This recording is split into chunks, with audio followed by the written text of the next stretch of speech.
Hello students, সংস্কৃতি তনয় চ্যানেলে তোমাদেরকে অনেক স্বাগত। এটা আমার চ্যানেলের প্রথম ভিডিও। থাম্বনেল দেখে তোমরা বুঝতেই পেরে গেছো আমাদের বিষয়বস্তু কী হতে চলেছে। আসলে তোমাদের উচ্চ মাধ্যমিকের থার্ড সেমিস্টারের যে পাঠ্য সংস্কৃত পাঠ্য, সেই পাঠ্য নিয়ে আমি আলোচনা করব এবং ধরে ধরে তোমাদের সমস্ত টপিক পড়িয়ে দেবো। দেখো, তোমাদের থার্ড সেমিস্টারের জন্য প্রথমে যেই সিলেবাসটা ঠিক করা হয়েছিল, সেই সিলেবাসে এরকম দুটো বই আমার কাছে এসছে। তো এই বইতে যেই টপিক দেওয়া রয়েছে, পরবর্তীতে সেটা পরিবর্তন হয়ে গেছে। পরিমার্জিত করার পরে যেটা হয়েছে, সেটাতে আমাদের যে সাহিত্যের ইতিহাস পার্টটা সেটা সেম রাখা হয়েছে। ফলত আমাদের আখের যে সুবিধাটা হয়েছে, আমরা আগের যদি বই কিনে ফেলি তাহলে সাহিত্যের ইতিহাসটা আমরা এখান থেকে পড়তে পারবো। কিন্তু সাহিত্যের ইতিহাসে যে ব্রড সিলেবাস, ধরো তোমাদের কালিদাস আছে, ভবভূতি আছে, তারপর ভাস আছে, সেখানে 20টা 22টা করে পৃষ্ঠা লেখা, সেটা যদি তোমরা একটা পৃষ্ঠার মধ্যে একটা ছকাকারে পড়তে পারো, তাহলে তোমাদেরকে কম পড়তে হচ্ছে, কম পড়ে তোমরা বেশি নাম্বার পেতে পারছো। এবং সেইটার জন্যই আমি তোমাদের জন্য বিশেষ করে একটা ছক তৈরি করেছি। সেই ছকটাই এই ভিডিওতে তোমাদেরকে ধরে ধরে কী করে ছকটা তোমরা পড়বে, সেই ছকের ইম্পর্টেন্ট জিনিস কোনগুলো পড়লে তোমরা পরীক্ষাতে 100% কমন পাবে, সেটা আমি পুরো একটা ছক আকারে করেছি। ভিডিওটা পুরো দেখতে থাকো, আর ভিডিওটা ভালো লাগলে অবশ্যই কমেন্ট করে জানিও পরবর্তীতে তোমরা কী ভিডিও চাও। দেখো, এই যে প্রথমেই তোমরা দেখতে পাচ্ছ আমাদের যে টপিক কালিদাস, সেই কালিদাস সম্পর্কিত তোমরা যে কোনো বই খুলবে, সেই বইতেই তোমরা দেখবে মোটামুটি 20 থেকে 25টা পৃষ্ঠা কালিদাস সম্পর্কে লেখা আছে। কিন্তু আমরা যেটা এখানে পড়বো সেটা হচ্ছে, কালিদাস কবিত্ব শক্তি লাভ করে ঘরে ফিরে স্ত্রীকে বলেছিলেন আস্তি কশ্চিৎ বাঘ বিশেষঃ। পরে তিনি 3টি শব্দ দিয়ে 3টি মহাকাব্য রচনা করেন, যেমন অস্তি উত্তরস্যাম দিশি দেবতাত্মা, কুমার সম্ভবম মহাকাব্য, কশ্চিৎ কান্তা বিরহ গুরুনা মেঘদূতম গীতিকাব্য, বাগার্থ বিভৌ সম্পৃক্ত রঘুবংশম মহাকাব্য। অর্থাৎ তিনি যে একটি বাক্য বলেছিল অস্তি কশ্চিৎ বাঘ বিশেষ, তার স্ত্রীকে, সেই অস্থি দিয়ে তিনি আর মহাকাব্য কুমার সম্ভবম, কশ্চিৎ দিয়ে গীতিকাব্য মেঘদূতম, এবং তারপরে বাক দিয়ে হচ্ছে মহাকাব্য রঘুবংশম। কালিদাসের সময়কাল যদি দেখি, কালিদাসের সময়কাল সম্পর্কে 3টি মতামত প্রচলিত ছিল। একটা হচ্ছে খ্রিস্টীয় 1ম শতাব্দী বিক্রমাদিত্যের সময়, খ্রিস্টপূর্ব 4র্থ শতাব্দী 2য় চন্দ্রগুপ্ত বা বিক্রমাদিত্য, দুজন একই ব্যক্তি। আরেকটা হচ্ছে খ্রিস্টীয় 6ষ্ঠ শতক। তা তোমাদের পরীক্ষায় যদি কালিদাসের সময়কাল দেয়, তাহলে তোমাদের যে অপশান থাকবে তার মধ্যে 1ম থেকে 6ষ্ঠ শতক, মানে এই 6 বছরের কোনো একটা সময় কালিদাস এসেছিল, তোমাদেরকে এটা কিন্তু লিখতে হবে। এবার আমরা যদি মোটামুটি কালিদাসের রচনাবলীর দিকে চলে যাই, এটাকে আমি 3টে খণ্ডে ভাগ করেছি। প্রথমটা হচ্ছে মহাকাব্য।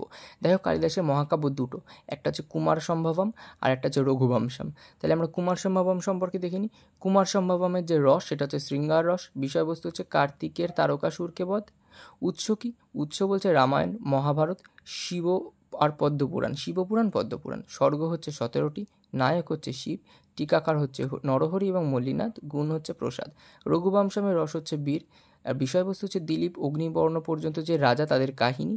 উৎস হচ্ছে রামায়ণ, মহাভারত, কথা শরীরসাগর, এবং স্বর্গ হচ্ছে 19টি স্বর্গ। নায়ককে? দিলীপের পুত্র রঘু, এটা খুব ইম্পর্টেন্ট প্রশ্ন।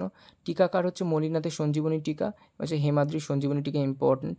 রস হচ্ছে তোমার, গুণ হচ্ছে প্রসাদ গুণ। নাটককে আবার 3টে ভাগে ভাগ করেছি, মালবিকাগ্নিমিত্রম, বিক্রমোর্বশীয়ম, অভিজ্ঞান শকুন্তলম।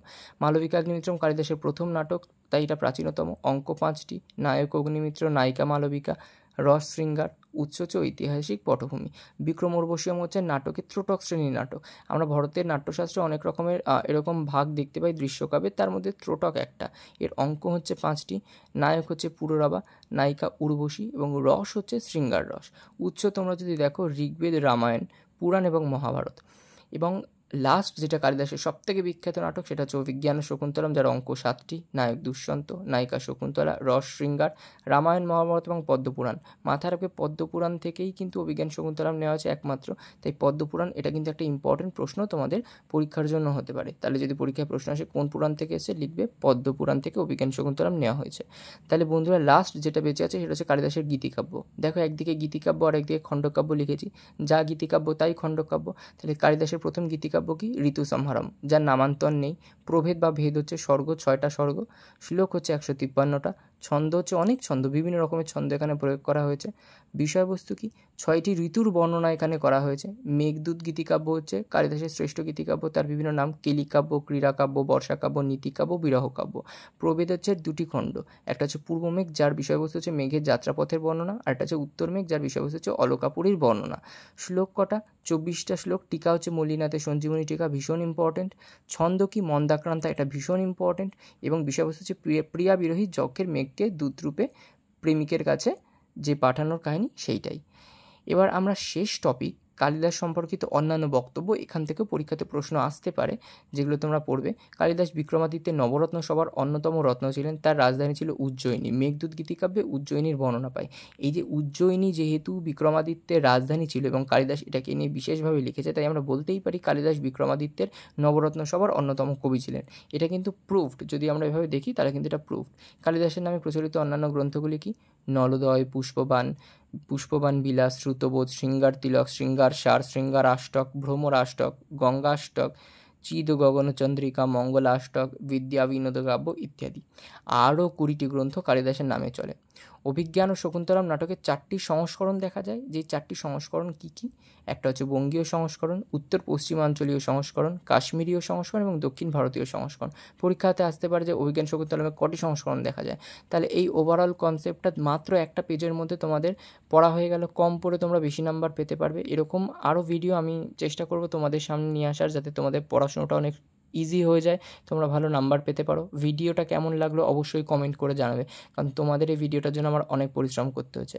আর ভিডিওটা ভালো লাগলে চ্যানেলটা অবশ্যই সাবস্ক্রাইব করে পাশে থাকবে।